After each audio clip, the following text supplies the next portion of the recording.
ওই বিজেপি নেতা তার সমর্থন করার পরে বিজেপি সরকার তাদেরকে গ্রেফতার না করে তাদের পক্ষে সাফাই গাচ্ছে। ও মুসলমান, এই জন্য আমরা স্পষ্ট ভাষায় জানিয়ে দিতে চাই, হয়তো আমরা নোয়াখালী জেলা শাখা কর্তৃক আয়োজিত আজকের এই বিক্ষোভ সমাবেশ ও মিছিলে উপস্থিত আছেন নোয়াখালী জেলা শাখার হেফাজতে ইসলাম বাংলাদেশের সম্মানিত সভাপতি মুআজ্জাজ মুকাররম উলামায়ে কেরাম।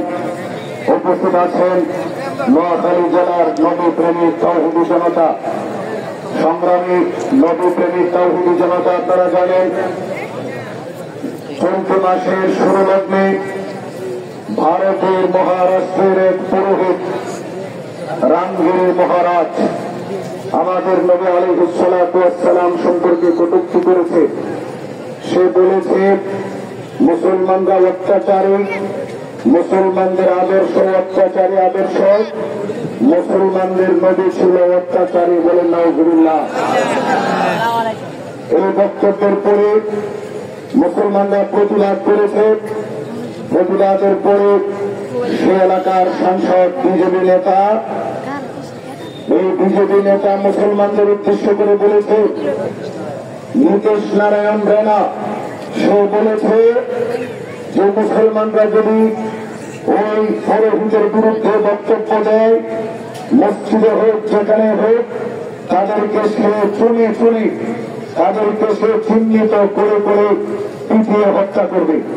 তার হিন্দু বক্তব্যটা যারা শুনেছেন, সে বলেছে যে हमारे महाराज के खिलाफ जो भी मुसलमान मस्जिद में या कहीं बात करेगा, आवाज उठाएगा, हम मस्जिद में घुसकर चुन चुन कर इसके मारेंगे, चुन चुन कर इसके मारेंगे। ये बात जान लो। সেইভাবে বক্তব্য দেওয়ার পরে তার বিরুদ্ধে অনেকগুলো মামলা হওয়ার পরেও সেই মোদী সরকার তাদেরকে গ্রেফতার করে নাই। আমরা গত 4 দিন আগে দেখেছি মুম্বাই ঘেরাও করার জন্য লক্ষ তৌহিদি জনতা, লাখো মুসলমান রাজপথে নেমে এসেছে। সারা বিশ্বের মুসলমান রাজপথে নেমে এসেছে, কারণ ওই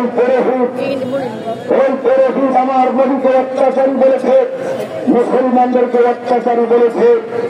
অথচ আমাদের নবী যদি অত্যাচারী হতেন, মুসলমানরা যদি অত্যাচারী হতেন, তাহলে 1450 বছর পূর্বে নবী আলাইহিস সালাতু ওয়াস সালাম যখন মক্কা বিজয় করেছেন, তখন মক্কা রক্তে রঞ্জিত হয়ে যেত কাফেরদের রক্তে। কথা বলুন ঠিক কিনা? আমাদের নবী অত্যাচারী না, মুসলমানরা অত্যাচারী না, আমাদের আদর্শ অত্যাচার না। এই জন্য নবী আলাইহিস সালাতু ওয়াস সালাম সেদিন সাধারণ ক্ষমা ঘোষণা করেছিলেন। কথা বলুন ঠিক কিনা? এরপরে ওই পুরোহিত আমাদের নবীকে নিয়ে কটূক্তি করেছে। ওই বিজেপি নেতা তার সমর্থন করার পরে বিজেপি সরকার তাদেরকে গ্রেফতার না করে তাদের পক্ষে সাফাই গাচ্ছে।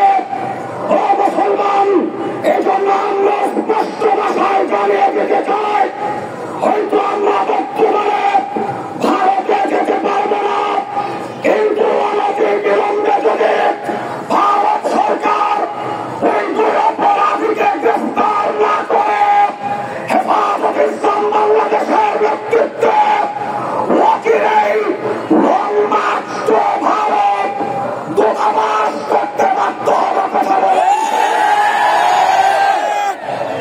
ওলামায়ে কেরাম যদি